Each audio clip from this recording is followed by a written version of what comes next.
So, good morning, everybody. Myself, Acharya Vishwendra.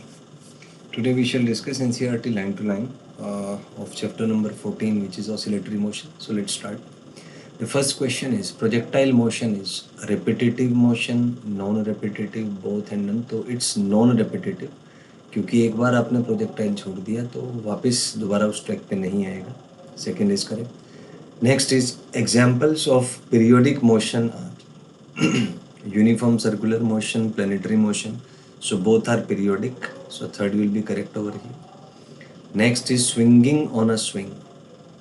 आपने देखा होगा कोई बच्चा अगर झूला झूल रहा है तो it is an example of. तो ये पीरियोडिक भी होता है, ऑसिलेटरी भी होता है, बहुत आ जाएगा. Next is motion of the surging pistons of engines of cars.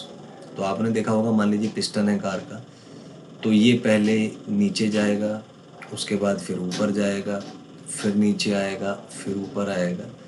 तो it is periodic as well as oscillatory. So इसमें third one will be correct over here. Next is oscillatory motion is used in musical instruments. आप जानते ही होंगे जो codes हैं, vibrations है, वो repeat होती हैं. हर एक 7th सुर के बाद 8वां सुर सेम होता है, तो it's oscillatory. Telephone speaker system EM waves है जो अपने आप में मैकेनिकल नॉन मैकेनिकल ऑसिलेशंस होते हैं. Propagation of sound, sound itself is a wave जिसमें ऑसिलेटरी मोशन होता है, तो ऑल करेक्ट होगा. Fourth will be correct here. Next is oscillatory motion can explain sensation of temperature by solids, information conveyance by oscillations of electrons in the antenna of radio, TV and satellite both.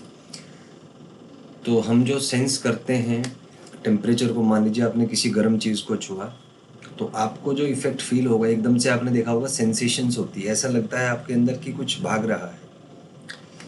तो ये होता है कि जो hot body है उसके अंदर के जो इलेक्ट्रॉन्स हैं उनका एनर्जी बहुत ज़्यादा है. तो जब आप उसको टच करते हैं तो एनर्जी का ट्रांसफ़र होता है, और एनर्जी के ट्रांसफ़र की वजह से आपकी बॉडी के अंदर जो इलेक्ट्रॉन्स हैं उनका ऑसिलेशन एम्पलीट्यूड बढ़ जाता है, और एनर्जी बढ़ जाएगा तो एम्पलीट्यूड बढ़ेगा, तो उसकी वजह से वो आपको फील होता है.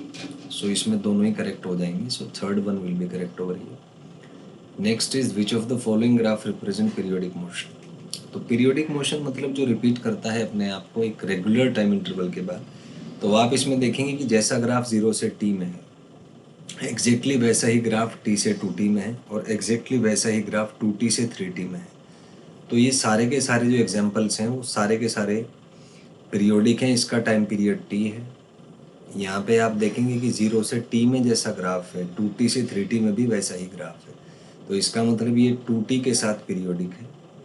उसके बाद नेक्स्ट वाला आप देखेंगे तो ये वाला भी आपका 2T के साथ पीरियोडिक है. तो इसमें all will be correct. Fourth option यहाँ पे जो है करेक्ट हो जाएगा.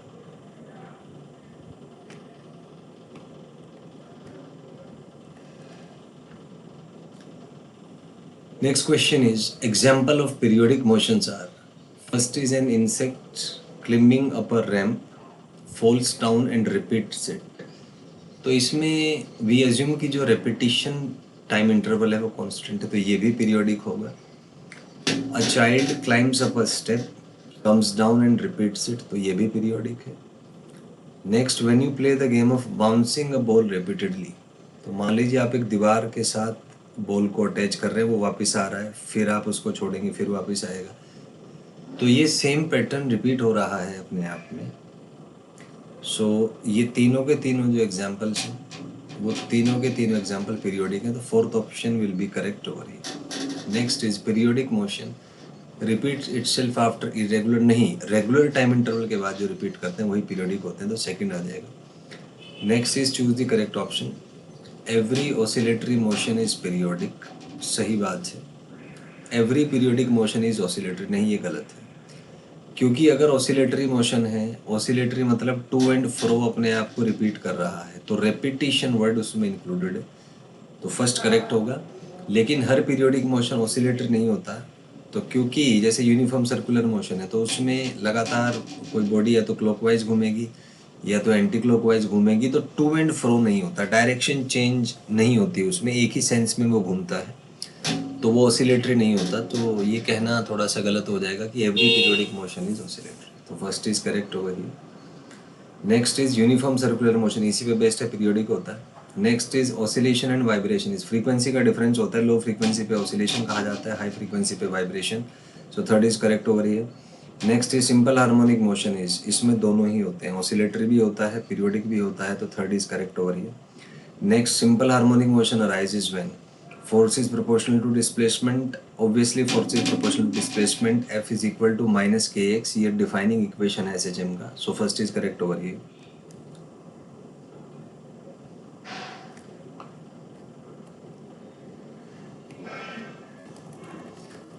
Next is, in SHM force is directed toward mean position, toward x, तो it is directed toward mean position. आप ऐसे समझें कि ये मीन पोजीशन है, ये लेफ्ट एक्सट्रीम है, ये राइट एक्सट्रीम है। तो जैसे ही पार्टिकल मीन पोजीशन से हटा, इस पे फोर्स मीन की तरफ लगता है, तो अल्टीमेटली इसको मीन पे आना पड़ता है।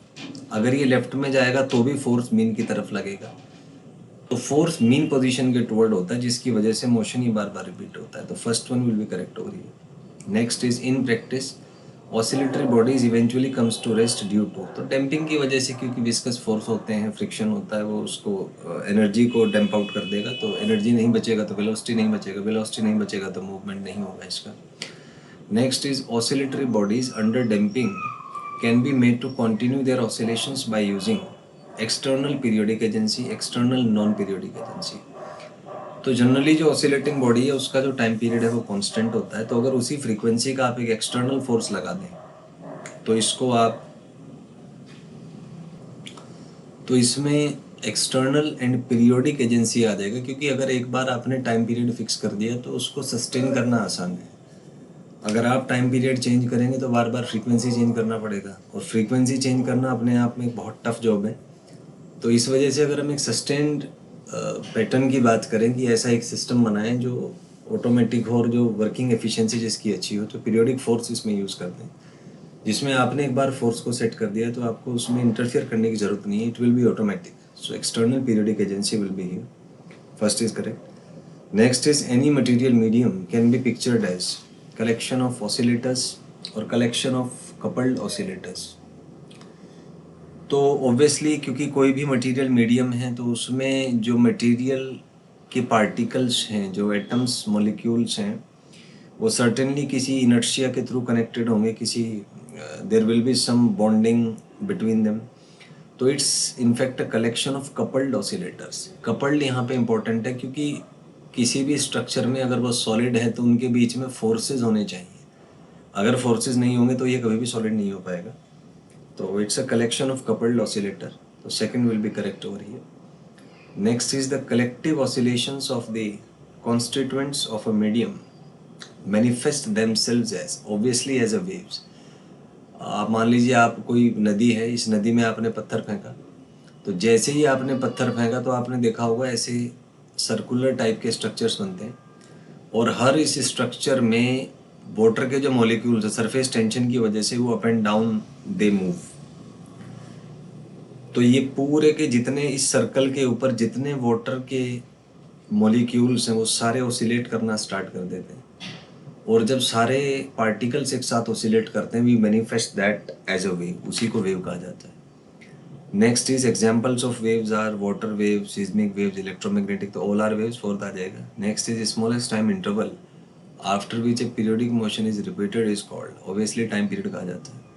Next, dimensional formula of time period, तो m0l0t1 हो जाएगा। SI यूनिट हमें पता है सेकंड होती है, फर्स्ट आ जाएगा।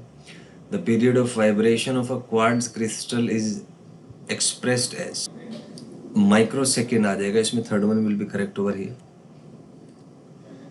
Next is, orbital period of the planet Mercury is, तो मरकरी का जो टाइम पीरियड होता है वो 88 अर्थ डेज होता है, तो first will be correct over here. Next is, Halley's comet, famous है ये, क्लास 10 पे आपने पढ़ा होगा, 76 ईयर्स के बाद ये अपने आप को रिपीट करता है। नेक्स्ट, डायमेंशनल फार्मूला फ्रीक्वेंसी, तो टाइम -1 सेकेंड आ जाएगा। Next is, SI unit of frequency, second -1 होगा। नेक्स्ट इज 1 हर्ट्ज इक्वल्स, तो it is 1 oscillation per second, तो इसमें दोनों ही करेक्ट होंगे। Next, frequency is an integer of fraction और can be both, so obviously it can be both, तो third correct हो जाएगा।